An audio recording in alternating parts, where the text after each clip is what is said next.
بعدی رخ ندیم میریم برای قهرمانی.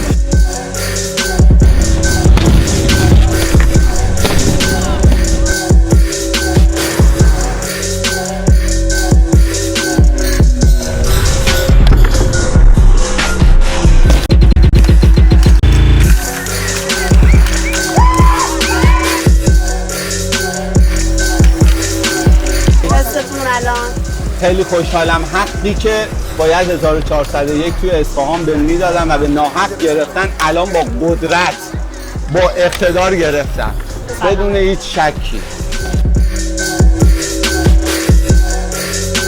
تشکر میکنم از اسپانسر خوبمون شیرالات اطلس که حامی ما و تمام ورزشکارهای اسکیت. ایشالله بریم برای قهرمانی جهان.